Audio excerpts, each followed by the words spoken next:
It is 11:30. You know what that means. Time to cover all things people, power, and politics. This is The Pulse. I'm Bouchard. TikTok on the clock, but not going down without a fight. And an update on those mystery drones popping up over New Jersey. We're taking your questions right to the sheriff of Oakland County. And speaking of those drones, a Metro Detroit sheriff says lawmakers and Homeland Security, they need to do something now. Not only getting these drones out of the sky, but giving you answers about what the heck is going on. We're going 101 with Sheriff Michael Bouchard in just a few minutes. But we begin tonight with just a horrific story out of Madison, Wisconsin, where detectives are trying to figure out why a 15-year-old girl opened fire in a study hall at a private school, killing a teacher and student before taking her own life. 6 other people were hurt. The police chief said while they can't confirm if the manifesto that's going around online is authentic, but said it looks like there could be another reason the 15-year-old opened fire. Are working to authenticate the documents that you see online that some are referring to as a manifesto. And as soon as we do that, we will let you know. Now, the process for doing that is looking at original documents that may have been taken from the suspect's home, looking at information that may be on laptops or on computer to determine if this document originated from our suspect. And just some sobering numbers from the Gun Violence Archive, which tracks mass shootings in our country. There have now been 488 mass shootings in the United States this year. In all, we're talking about 494 people who've been killed because of that. And yeah, you're talking about 2,120 people who were hurt in the process. Now to a story that has so many of you talking, those mysterious drones that keep popping up over New Jersey with no answers about where they're coming from. Federal authorities say people have seen everything from commercial and hobbyist drones as well as law enforcement drones. This has been going on since mid-November, and they've been spotted spotted near a military research facility, President-elect Trump's Bedminster Golf Club, and near nuclear power plants as well. National security officials say they aren't a threat, but experts say it raises really a bigger question. Assessment is that this is lawful, legal, commercial, hobbyist, and even law enforcement aircraft activity. Some of it's manned, some of it's unmanned. It's exposed a big vulnerability for us, because if these drones were in Iraq, we could take them down. But if you try to use that technology in the U.S., you could take down a commercial airliner. So we have a vulnerability here in this country that we can't use our counter-drone technology that our enemies are watching.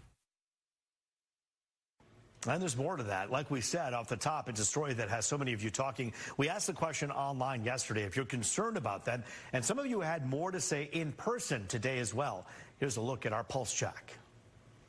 It's not concerning, but it is questioning that you would have these wonderful satellites up in the sky that you can't really pinpoint a drone in the middle of the evening, but yet you could probably read a dime in someone's hand if you looked it through the satellite. So I just find it very questionable. Yes, I do, because it probably coming around and don't know what might happen over here. Bombs might be dropping or anything, you know. You think that's something that somebody should be doing something about it, or yes. You know, what do you think should be done about it? I mean, it could be anybody flying that. Right, you know, so we need to have like the president look in on it. Maybe the Army or somebody. Well, the military, Homeland Security, sheriff's deputies are all aware of it out in New Jersey, but still they're saying it's okay, nothing to see here. Law enforcement in New Jersey that's concerned. It's worrying them in Metro Detroit as well, by the way. Oakland County Sheriff Michael Bouchard is in the hot seat to talk about what's being done. That's in about 15 minutes.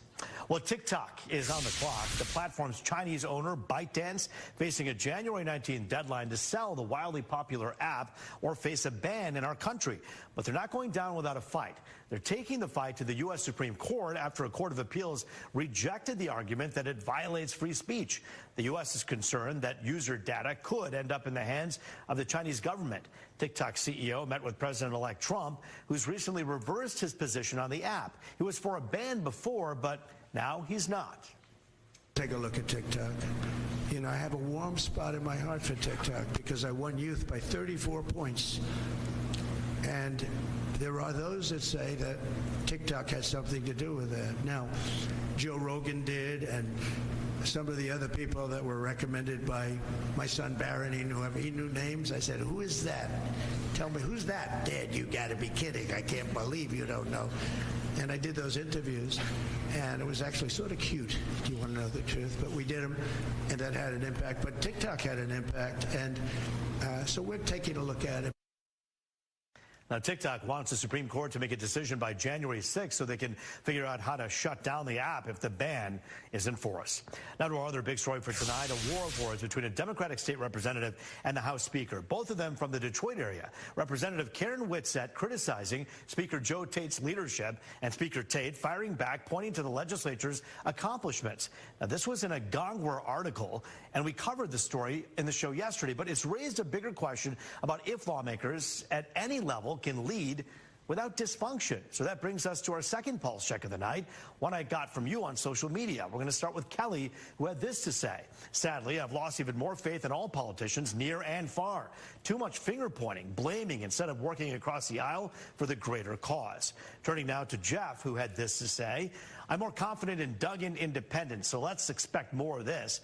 Public servants with roots in Detroit, Michigan embody the values, character, swagger, and relentless focus on goals that can and will lift up Michigan and potentially address the leadership vacuum that plagues our nation. Now is the time, he says, for America's third party to rise from the ashes and to continue to do their work. Interesting. Mary also weighing in on my Facebook page. Mary told us this: all of the dysfunction will be gone January 20th. Obviously someone who is a big Donald Trump supporter.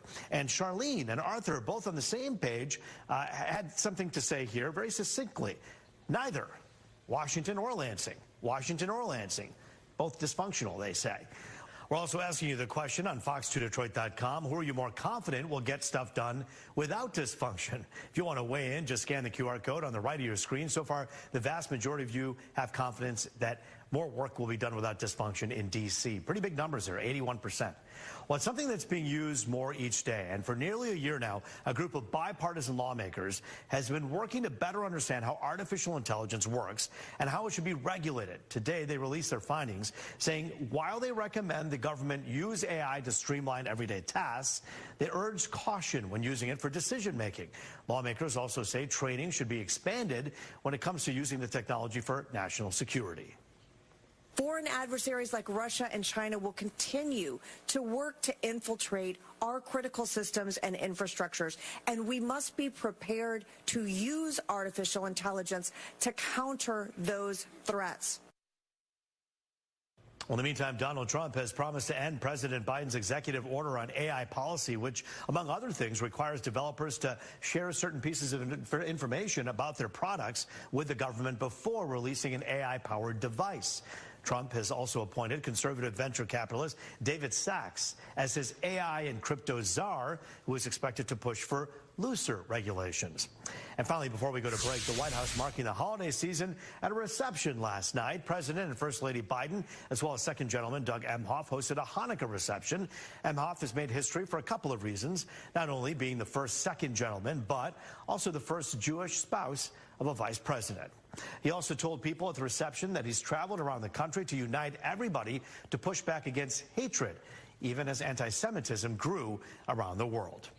Well, still ahead, there's no doubt the story everyone wants to hear about, including you, those mystery drones in Jersey. We're diving into them with Sheriff Michael Bouchard, who has a very strong message, and he's pretty fired up about it. Over to Congress, what he's saying next on The Pulse.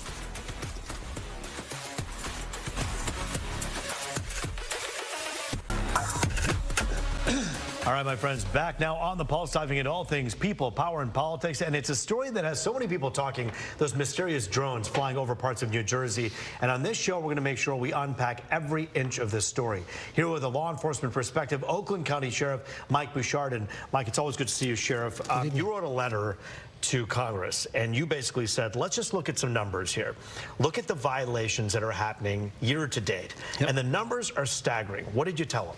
Yeah, well, I mean, just year to date, year over year has gone up exponentially. Year to date, 729,000 airspace violations, meaning they did things in the airspace that they were not allowed by rule or law. 664,000 violations in airport airspace. Now, that's super dangerous. Yeah, you put one of these in a crewed aircraft flight path, 13,000 over power infrastructure. Well, we've seen them used against power infrastructure around the world to blow up key power and infrastructure sites, 14,000 over correctional facilities. There was a gang that was arrested and charged in Georgia for dropping drugs, cell phones, and weapons into the prison yards. Now imagine if you've got somebody dropping a gun into the prison yard. But you also have a drone that in Ecuador exploded right into a correctional facility. It blew it up. And so you have all of these staggering numbers. The letter that you wrote to Congress says, you know what? You got to do something. And you're not just soft about this. You're actually saying do something yesterday. What is the biggest problem that you see? What is standing in the way? Well, Congress has to give the FAA the authority to give us the authority to have interdiction capability. That's all that's standing in the way. Years ago, I had a PO to go buy interdiction machinery, so if something was a danger to the community or breaking the law, we could intervene and try to safely end that threat, that problem. And Washington not only didn't help, they got in the way and prevented that purchase. Okay, I got to pause there. So you're telling me that you at Oakland County, which is one of the most populous counties in Michigan, said, hey, we got to get some anti-drone technology for us because we're worried about people getting hurt. You asked Washington. Washington said, no can do. They said, we won't let you do it. Not only is it not something that we will help you with, we're going to actively stand in your way. No explanation as to why they would stand in the way? You know, there's different people that have different theories about how this is going to be used, but the fact is the only time it would or could or should be used is when it's putting somebody or something in danger and breaking a law. Those two are the parameters. There's a ton of hobbyists that fly drones. Great, good on them. Follow the rule, follow the law. But if you're a drunk driver driving a car, driving the wrong way on the freeway, we want to stop you from doing that. If you're driving the right way and not drunk, drive a car. Have it at your car. So let's talk about if it's your drone out in New Jersey. Take us there for a moment and talk about what the biggest issue you see here. The drones are flying dozens a day. People are concerned. Are these accurate sightings? Do you believe that people actually are seeing drones, or do you think they're seeing helicopters and planes as well? Well, I think at this point, because so many people are looking at the sky, it's a mix. But there's advanced drone detection capability, UAS, unmanned aerial systems, and there are other kinds of systems that tune in on frequency and other kinds of things. Those systems exist. So if Washington just decided, hey, let's engage, something might be going on here, rather than let it fester for weeks, because after weeks, probably some people are popping up their drones to see what's going on and maybe see if they could follow the other things. Now you're adding to the traffic. Early on, they could have got in there with the right equipment and said, this is nothing to be concerned about, or this is somebody breaking the law, or this is something we're not sure what the intent is. That is available. They have those systems already in the Department of Defense and Homeland Security. They won't let local governments have or use it. And whether you like it or not, everything goes down to politics. You heard President-elect Trump say this administration should be addressing this. They should be talking about it. And people are concerned, and they're saying there's nothing to be concerned about. These drones have flown over military facilities, nuclear plants, and also Trump's Bedminster Golf Club. 100%. Why would anyone say that's okay? In what world? I mean, I kind of like, as a journalist, I just sit here and go like, why would the government say there's nothing to see here when there's everything to see everywhere? 100%. And not only that, you know, the person that actually shot President-elect Trump did drone flights as pre-operational surveillance. You know, if you look at this tactically, here's the scary thing. They could see him when he was shooting and thankfully could engage him. But what if he did pre-op surveillance, determined where the stage was, and now he's a half mile away when Trump goes up on there. No one sees him, and that drone comes in very quickly at treetop height, and it can be weaponized. You know, the NFL has one of their highest priorities to give authority to protect NFL football games because they've had serious problems. They had to shut down one of the playoff games a year ago. And thank God it wasn't weaponized, but it's not because we're good, it's because we're lucky. Yep. And so I applaud the NFL for seeing this threat. Major League Baseball is one of the biggest proponents now as well because they've had serious problems. But everybody deserves protection. What about the Dream Cruise? What about the regular concerts, the parades concerts, in a community, concerts, all of those mass venues? There were 12,000 mass events and entertainment venues that were incurred by an unknown drone. Violations of airspace. We got to take a break here, but I did have a question about what can people do? Do they call their lawmakers? Do you call Representative Haley Stevens, Debbie Dingell, John James, and do you say, you guys got to do something? What do you say? What do you, well, thankfully, you know, the names you just rattled off have been very supportive of law enforcement and the safety concern, but there's a few people in Congress that have stood in the way for false and nonsensical reasons for protecting the community. And if and when we have a tragedy in one of their community events at a parade or a football game, shame on them. They'll be holding a hearing, ask it why it happened, and I'm telling you right now, it happened because you didn't do something and sat by for years. Yeah, those congressional hearings can be like getting a root canal after something already happens, and they have a hearing, wagging their fingers at people after that. We have some questions from you at home. We're going to be asking the questions right to the sheriff coming up next. Plus, what about UFOs? An expert on UFOs weighs in on this whole drone mess. You heard me right. The Pulse is back in 3 minutes.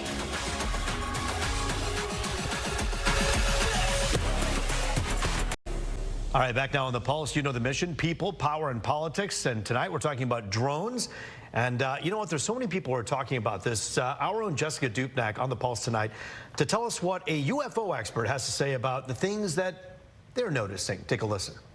Thank you, Roop. Yeah, we talked to one of the state's leading UFO experts, Bill Konkoleski, and we straight up asked him about these drones, if he believes that maybe this signifies some sort of extraterrestrial connection or even aliens. Now, his response to that question was absolutely not. He's been studying the skies for about 30 years or so, and he says when the UFO community, they study these alleged sightings, they look for technology that is otherworldly, things that are beyond what we can create here on Earth.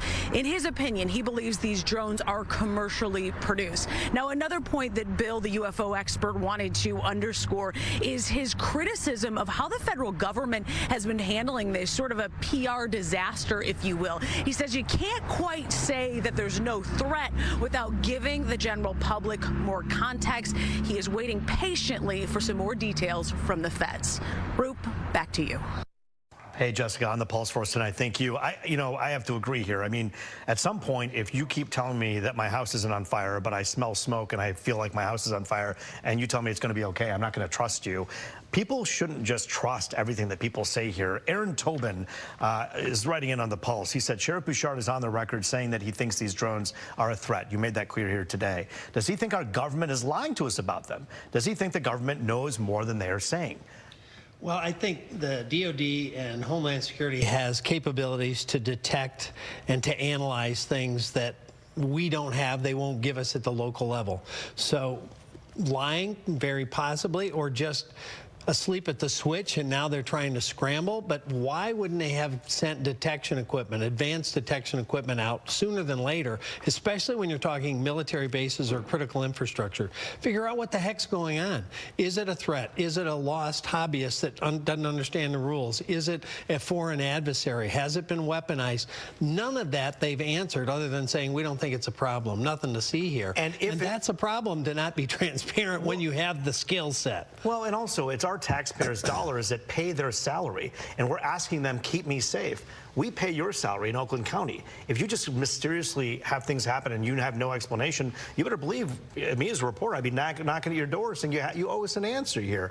Let's talk about this next question. John Ashford asked this: why can't department helicopters work shifts to track them once spotted? Interesting. Well, here's the challenge. What you don't want to do is, if something's operating in a hostile or an adversarial manner, or it's operating illegal and going into crewed aircraft space, you don't want to set up a collision. So at the Dream Cruise, we had people operating drones illegally, passing the legal height limit, which was 400 feet. They were up at 1,480 feet. They were a risk to our crewed aircraft, our helicopters, keeping the Dream Cruise safe. You don't want a mid-air collision, so you wouldn't necessarily want to send a helicopter to look at something you can't identify. There are systems the federal government has access to that can and should have done it, and they should have been transparent about what they saw. And if they didn't deploy it, they should say, our bad, we need to be more reactive and capable, and we're not, and here's what we have to do.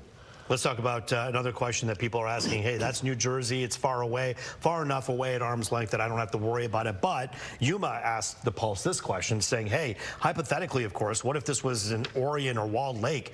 Is there policy or procedure here? Are you required to report this kind of thing to the FAA or other coordinating agency? What happens if someone calls you and they tell you this is happening in our area? Well, so if somebody says there's a drone up operating, in an odd way or a suspicious way, we'll send somebody out to, one of our cars or deputies to look. We have drone detection capability at the sheriff's office, and we can determine about 85% or more of the actual drones that are typically used in America. But that, again, doesn't allow us to do anything if it's operating in a criminal or an adversarial way. If it's approaching a high school football game in Orion, as was just mentioned, and it's weaponized, we can detect it. We know where it is. We can even track where the person flying it is. But all we can do then is watch. And that's a scary thing in today's world. I want to end with a very important cautionary warning for everybody out there. These drone hunters and people who kind of take the law into their own hands.